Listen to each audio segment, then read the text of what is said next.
Face master கம்மி யாரை பற்றி பார்க்க போகிறோம்னா அதிமுகவில் பார்த்தீங்கன்னா செங்கோட்டையன் அதிருப்தியை காமிக்க ஆரம்பிச்சிட்டாரு. அதே மாதிரி ஜெயலலிதா எம்ஜிஆர் புகைப்படம் இல்லாதனால பார்த்தீங்கன்னா மிகப்பெரிய அதிருப்தி.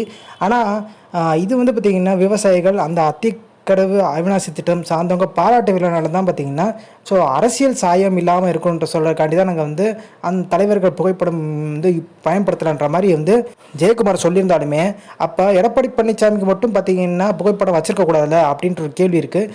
அப்போ ஜெயலலிதா எம்ஜிஆர் விசுவாசிகள்லாம் பார்த்தீங்கன்னா செங்கோட்டையின் ஆதரவு மனநிலைட்டாங்க. இப்போ செங்கோட்டையுமே சசிகலா ஓபியை சந்திக்கிறதுக்கு அதிகப்படியான வாய்ப்பு இருக்குது. ஒரு பயத்தில் தான் எடப்பாடி பழனிசாமி இப்போ உலா வந்துட்டு இருக்கதா சொல்கிறாங்க. 6 முன்னாள் அமைச்சர்கள் அதிருப்தியில் இருக்கதா சொல்கிறாங்க. ஒன்று செங்கோட்டையன், கோகுலேந்திரா, வேலுமணி ரியாக்ஷன் காமிக்கல, வேலுமணி ரியாக்ஷன் காமிப்பாரான்.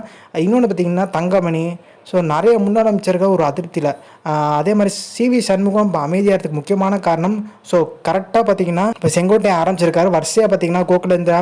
இந்த வரிசையில் எல்லாருமே அதிருப்தியை தன்னோட கோவத்தை வெளியே காமிக்கிறதுக்கான வாய்ப்பு இருக்குது. எல்லாருமே ஒன்றிணைந்த அதிமுக விரைவில் உருவாகிறதுக்கான வாய்ப்பு தான் அதிகன்றாங்க.